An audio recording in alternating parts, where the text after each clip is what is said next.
Annabelle doll के बारे में तो आप सभी ने सुना होगा, जो कि दुनिया की एक सबसे श्रापित डॉल में से एक है, जिसके ऊपर 2013 में एक मूवी भी आई थी जिसका नाम था कॉन्जरिंग। उसमें एनाबेला डॉल का जिक्र किया गया है।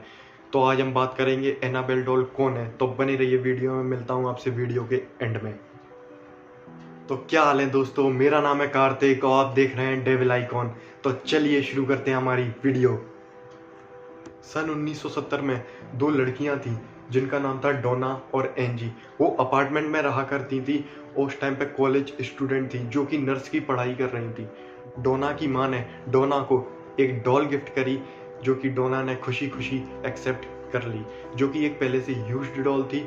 तो जहाँ डोना और एंजी, जो कि दोनों दोस्त थे, वो जिस अपार्टमेंट में रहा करते थे, वहीं पर उन्होंने वो डॉल भी अपने साथ रख ली।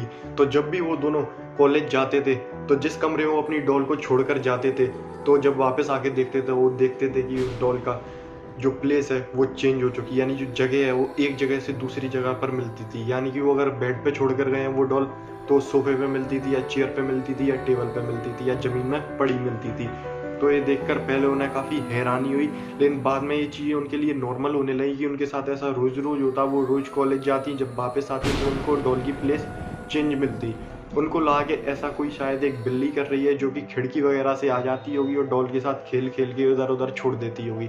ऐसा रोज होने लगा था और उनके लिए ये बहुत ही एक नॉर्मल सी बात हो गई थी। लेकिन एक दिन ऐसा हुआ जब वो रात में अपने कॉलेज से लौट रही थी, तो उन्होंने देखा कि बहुत सारे पेपर उनको वहाँ पड़े मिले और उसमें लिखा था help us, help us, help us. वो देखकर ये काफ़ी चौंक गए। उसने अपनी डॉल को उठाया, उस डॉल पर देखा कि उस डॉल के ऊपर खून लगा हुआ है। ये देखकर डोना और एंजी दोनों काफ़ी घबरा गईं। तो फिर उन्होंने एक पैरानॉर्मल एक्सपर्ट को बुलाया। पैरानॉर्मल एक्सपर्ट जब आया तो उसने गुड़िया को देखा, यानी कि उस डॉल को देखा। तो उसने बताया ये कोई नॉर्मल डॉल नहीं है, इसके अंदर एक 7 साल की बच्ची की आत्मा है जिसका नाम है एनाबेला हिगिंस। तो ये सुनकर काफ़ी चौंक गई दोनों डोना और एंजी। तो उस डॉल से जब उसने बात करने की कोशिश करी, तो उसने ये बताया डॉल ने कि जिस अपार्टमेंट में ये दोनों लड़कियां रहा करती थी, पहले मैं उस जगह पर रहा करती थी, उसी ज़मीन पर। और है ना, जिस रूम में ये रहा करती थी उसी जगह मैं रहा करती थी और मैं इनके साथ काफ़ी सेफ महसूस करती हूँ, इसलिए मुझे इनके साथ रहने दो। ये सुनकर डोना और एंजी पिघल गए। उन्होंने उस डॉल को रहने की इजाज़त अपने साथ दे दी। उन्होंने कहा कि एक 7 साल की बच्ची की आत्मा हमारा क्या बिगाड़ सकती है, उसके अंदर ऐसा कुछ भी नहीं हो सकता। तो उन दोनों लड़कियों ने उस डॉल को अपने साथ रहने की इजाज़त दे दी। लेकिन क्या हुआ, हमेशा से यही होता, डॉल की प्लेस इधर से उधर मिलती तो उनको अब कोई फ़र्क नहीं पड़ता था कि उनको सब कुछ मालूम चल ही गया था। लेकिन उनके साथ एक उनका रूम पार्टनर और रहता था, उनका दोस्त था जिसका नाम था लू, जो कि एक लड़का था। उसको हमेशा से एनाबेल डॉल पसंद आई ही नहीं। उसको हमेशा लगता था कि एनाबेल डॉल में ज़रूर कुछ ना कुछ गड़बड़ है, ये सही नहीं है, ये खतरनाक हो सकती है। एक दिन जब लू अपने बेड पे सो रहा था रात में, तो उसकी नींद एकदम से अचानक में रात में टूट गई। उसने देखा कि अपने शरीर को सही से हिला नहीं पा रहा है और ना कि सही से सांस ले पा रहा है। तो क्या हुआ, उसने देखा अपनी आंखों से कि एनाबेला डॉल उसके बगल में आ रही है, एक बच्चे की हंसने की आवाज़ें भी आ रही हैं। तो एनाबेला डॉल उसके बगल में आती है, उसके छाती पर यानी कि उसकी चेस्ट पर चढ़ जाती है। तो ये देखकर लू काफ़ी घबरा जाता है, काफ़ी डर जाता है और वो वहीं बेहोश हो जाता है। सुबह जब उसकी आँख खुलती है तो उसको ये समझ नहीं आता कि ऐसा सच में हुआ था या फिर वो सच में कोई सपना था। वो एनाबेला को देखने कमरे में गया तो उसको एनाबेला वहीं दिखाई दी। तो उसको कुछ भी समझ में नहीं आया कि उसके साथ रात में क्या हुआ था। तो उसी दिन जब ल्यू और डोना अपने रूम में साथ बैठे हुए थे, तो उनको एक आवाज़ आई।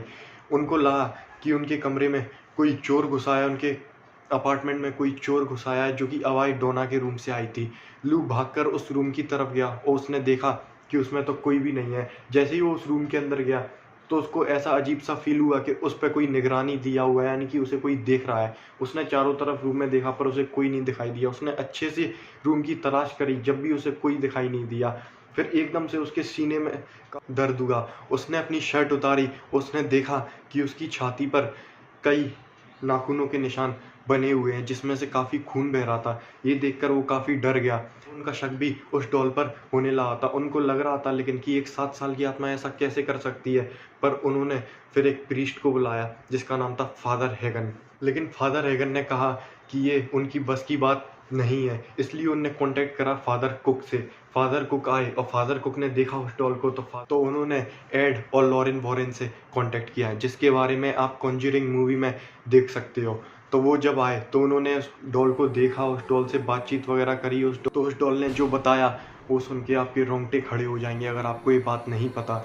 जो उसने एड और लॉरेन वॉरेन को बताया कि वो कोई 7 साल की बच्ची नहीं है, बल्कि वो एक शैतानी आत्मा है जो कि 7 साल की बच्ची बनने का नाटक कर रही है, और उसका मकसद है इन दोनों लड़कियों के और उस लड़के के लू के शरीर पे कब्जा करना, उसका शरीर अपना बनाना और अपना काम करवाना, ये उसका मकसद था। ये सुनकर वो काफ़ी डर गए तीनों लोग। वो एड और लॉरेन वॉरेन ने उनसे ये डॉल मांगी, तो उन्होंने खुशी खुशी वो डॉल उनको दे दी। तो जब एड और लॉरेन वॉरेन उस डॉल को ले जा रहे थे अपनी कार में, तो उनको लगा कि उनकी कार की स्टीयरिंग और ब्रेक बार बार आउट ऑफ कंट्रोल हो रही हैं। तो एक साइड उनने जाके अपनी कार रोकी और उस डॉल पर एक होली वाटर छिड़क दिया, और उसके बाद वो सही सलामत नॉर्मल अपने घर तक पहुंच गए। घर पर पहुंचने के बाद उन्होंने उस डॉल को अपने एक ऑकल्ट म्यूजियम में रख दिया, जो कि एक काफ़ी अच्छा म्यूजियम है, जिसमें एक वुडन केस है, सामने एक मिरर लगा हुआ है, उस पर काफ़ी तांत्रिक के मंत्र वगैरह पढ़ पढ़ के उसमें उसको रखा गया है, जिसके ऊपर होली वाटर भी छिड़का गया है। और आज भी वो डॉल उस म्यूजियम में रखी हुई है, जिस पे साफ साफ लिखा है पॉजिटिवली डू नॉट टच, यानी कि इसे छूने की कोशिश ना करें। एक बार क्या हुआ, जब वो डॉल उसमें रखी हुई थी, तो जो लोग म्यूजियम घूमने आए उनमें से एक लड़का और एक लड़की, जो लड़का और लड़की उस डॉल का मजाक बना रहे थे, तो उनसे काफ़ी लोगों ने मना की कि इस डॉल के बारे में कुछ मत कहिए, लेकिन उनने किसी की ये बात नहीं सुनी। तो जब वो वापस अपने घर पर जा रहे थे बाइक से, तो फिर एकदम से उनकी बाइक आउट ऑफ कंट्रोल हो गई, जिसकी वजह से उनका काफ़ी भयानक एक्सीडेंट हो गया, जिसमें से वो लड़का जो उसकी ज़्यादा बुराई कर रहा था, जो उससे फालतू फालतू बोल रहा था एनाबेला डॉल से, वो मारा गया और लड़की घायल हो गई। तो है ना, जब उस लड़की से पूछा, जब वो हॉस्पिटल में थी, तो उसने बताया हम एनाबेल डॉल के बारे में बात करते हुए जा रहे थे। तो जैसे ही उसके बारे में बात शुरू करी, तो एकदम से हमारी बाइक आउट ऑफ कंट्रोल हुई और वो एकदम से डिसबैलेंस होकर उसका एक्सीडेंट हो गया। आज भी वो डॉल एड और लॉरेन वॉरेन की ऑकल्ट म्यूजियम में रखी हुई है। और अगर आपको नहीं पता तो मैं आपको बता दूं, जिस म्यूजियम में सबसे पहले एनाबेला डॉल को रखा गया था, उस म्यूजियम में सबसे पहली बार एकदम से थोड़ी थोड़ी आग लगना स्टार्ट हुई थी। आपको जानकर ये हैरानी होगी कि उस म्यूजियम में आग लगने जैसी कोई चीज़ नहीं थी, तो आग एकदम से कैसे लगी। तो वहाँ से उस म्यूजियम से शिफ्ट करके वो एड और लॉरेन वॉरेन के ऑकल्ट म्यूजियम में रखा गया, जिसमें वो आज भी रखी हुई है, जिसकी वो तांत्रिक विद्या करके अभी तक वो सेफ रखी गई है, जिससे वो बाहर नहीं आ सकती। उस पर साफ साफ लिखा है पॉजिटिवली डू नॉट ओपन या फिर डू नॉट टच, यानी कि ना इसे खोलें और ना इसे टच करें। तो भाइयों, ये थी एनाबेल की कहानी। जितना मुझे पता था मैंने आपके साथ शेयर कर दी है। वीडियो पसंद आई तो वीडियो को लाइक करना, शेयर करना, कमेंट करके बताना कि वीडियो कैसी लगी, और सब्सक्राइब जरूर कर देना भाइयों। तो चलो भाइयों, फिर मिलते हैं अगली वीडियो में, तब तक के लिए बाय।